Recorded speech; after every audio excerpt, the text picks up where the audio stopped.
नागपुर में नारी न्याय कमेटी के गठन का हुआ आयोजन। लाल कपड़े पहनकर उतरी सड़कों पर, रोड पर खड़ी रही महिलाएं। पुलिस ने ट्रैफिक को किया कंट्रोल। रैली में सभी महिला ये दिखी सड़कों पर लाल वेशभूषा में। महाराष्ट्र में लगातार हो रही दुष्कर्म की घटनाओं के बाद कांग्रेस ने नारी न्याय कमेटी का गठन किया है, जिसमें वकील, डॉक्टर, एनजीओ होंगे। नागपुर में महिला कांग्रेस अध्यक्ष अलका लांबा ने कहा है कि महाराष्ट्र में नारी न्याय कमेटी बनाने की पहल कांग्रेस ने महाराष्ट्र में की है। कांग्रेस की महिला अध्यक्ष ने कहा है कि अब महिलाओं को न्याय मिलने से कोई नहीं रोक सकता। इस कमेटी में महिला वकील रहेगी, डॉक्टर रहेगी, एनजीओ के काउंसलर भी रहेंगे। बच्चों के साथ अपराध हुआ उन्हें काउंसलिंग करेंगे। जो बच्चे डरे हुए उनको उससे बाहर निकल सके। महाराष्ट्र में जितने मामले हैं उन सबको न्याय दिलाने का काम हम करेंगे। इसका सुझाव हमें हमारे नेता राहुल गांधी ने दिया है। देखिए, हमारी नारी न्याय कमेटियों का गठन महाराष्ट्र की से हम शुरुआत कर चुके हैं। आज पूरे महाराष्ट्र की हमारी हर तालुका, जिला और गांव से बहनें आज आ गई हैं। नागपुर में आज 29 अगस्त को नारी न्याय आंदोलन से आगाज हो रहा है। मैं आपके माध्यम से भी हर पीड़ित परिवार, हर बेटी को बताना चाहती हूँ, अब आपको न्याय का हक मिलने से कोई नहीं रोक सकता।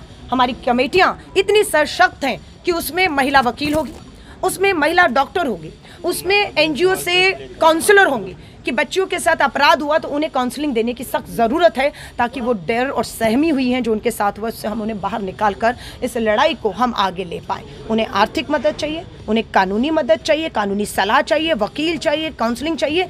ये हमारी जो नारी न्याय कमेटियों का गठन हो रहा है, वो अब जितने मामले महाराष्ट्र में हैं उसको न्याय का काम हम लोग करेंगे। और देश के सामने, देश की सरकारों के सामने ये नारी न्याय कमेटियाँ, जिसका सुझाव हमें श्री राहुल गांधी जी ने दिया है, नारी न्याय आंदोलन, नारी न्याय, हमारी भारत जोड़ो न्याय यात्रा के माध्यम से, इसका सबसे पहला पड़ाव हमारा महाराष्ट्र में है। देखिए, हमारा आंदोलन 29 जुलाई भारत की राजधानी दिल्ली में हुआ और हमने तय किया कि ये एक क्रांति है और लाल शक्ति का प्रतीक है। सो देश भर में अब महिलाएं आंदोलन के लिए निकलेंगी तो वो लाल वस्त्र में निकलेंगी। सबसे बड़ी बात है कि हम सबके खून का रंग, हमारा धर्म सबका अलग हो सकता है, जाति, आस्था, विश्वास, लेकिन हम सबका रगों में एक ही रंग का खून बह रहा है, जो अब अंदर भी और बाहर भी अगर इस देश की आधी आबादी को सुरक्षा देने के लिए बहाना होगा तो हम बहाएंगे। लेकिन ये लाल हमें ताकत देता है, ये शक्ति का प्रतीक है। पूरे देश में अब लाल वस्त्रों में आंदोलन हो रहे हैं। महिलाएं इसके साथ ही राष्ट्रपति द्वारा बंगाल की घटना पर दिए गए बयान के बाद कांग्रेस की महिला अध्यक्ष ने कहा है कि सबसे बड़ा सवाल यह है कि जिस देश की महिला राष्ट्रपति यह कहे कि वह भयभीत है, मैं उन राष्ट्रपति जी से कहना चाहूंगा कि वे बताएं इस देश की आधी आबादी की हालत क्या होगी जिस देश की राष्ट्रपति भयभीत है। मामला बंगाल का है राष्ट्रपति जी, इसके लिए आपका धन्यवाद, लेकिन आप मणिपुर के ऊपर भी बोलिए। मणिपुर के गवर्नर आपसे समय मांगती रही लेकिन आपने उनको समय नहीं दिया, आपने अपने उपराज्यपाल को वहां से हटा दिया। आप आज बोली है, लेकिन देर आई दुरुस्त आई। सबसे बड़ा सवाल यह है कि जिस देश की महिला राष्ट्रपति ये कहें कि वो भयभीत हैं, तो मैं उन राष्ट्रपति जी से कहना चाहूंगी कि आप फिर बताइए इस देश की आधी आबादी की हालत क्या होगी जिसकी राष्ट्रपति भयभीत है, वहाँ क्या है। मामला बंगाल का राष्ट्रपति जी, आप बोली, इसके लिए आपका धन्यवाद। लेकिन आप अगर मणिपुर पे भी बोली होती, जहां पर पुलिस थाने से महिलाओं को घसीटकर बाहर लाकर नग्न करके आदिवासी बेटियों का सामूहिक बलात्कार हुआ, वो दिल्ली के जंतर मंतर पर आई, पर आपने उन्हें मिलने का समय नहीं दिया। वहां की गवर्नर ने, महिला गवर्नर जो तब की थी, वो आपसे समय मांगती रही राष्ट्रपति जी मणिपुर के हालात बताने के लिए कि बलात्कार और घटनाएं हो रही हैं, आपने उन्हें समय नहीं दिया। आपने अपनी राज्यपाल को वहां से हटा दिया, लेकिन मुख्यमंत्री आज तक नहीं हटाए गए। महामहिम राष्ट्रपति जी, आप विनेश फोगाट और साक्षी मलिक अपने पदक लेकर आपके दहलीज तक आई कि नहीं आई? आपसे समय मांगा, आपने उन बेटियों को समय नहीं दिया।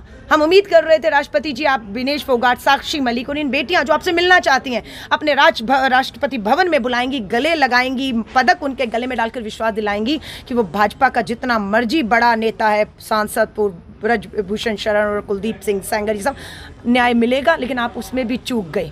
आज आपने बोली है, देर आई हैं दुरुस्त आई हैं, हम यही कहेंगे।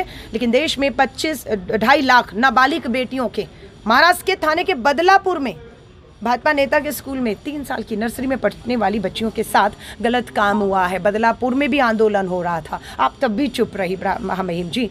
लेकिन अब भी देरी नहीं है, केंद्र की सरकार को कहिए देश भर में बलात्कारियों को बचाने का काम अब बंद कर दें।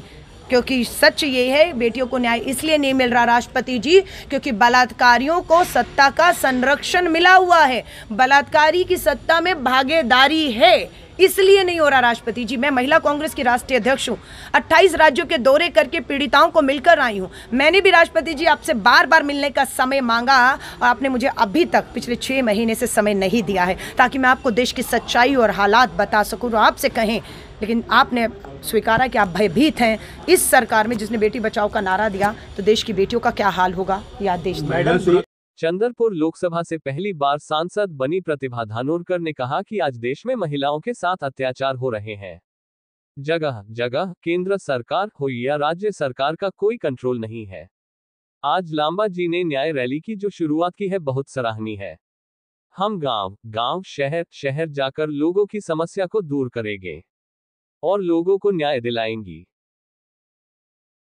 नक्कीच आज नारी न्याय आंदोलन या ठिकाणी सगळ्या आमच्या केंद्राच्या अध्यक्षा अलका लांबाजी, आदरणीय प्रांताध्यक्ष संजय सवालाखी, नाना पटोले सगळ्यांच्या नेतृत्वावरती या ठिकाणी झालं।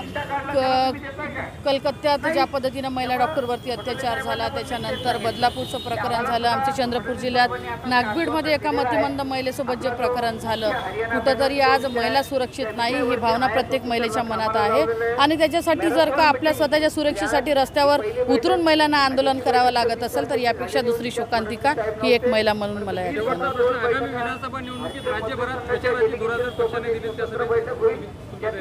राज्यभरामध्ये प्रचाराची धुरा आपल्यावर पक्षाने जर जबाबदारी दिली त्या संदर्भात मी एवढी काही मोठी नेता किंवा खासदार नाही।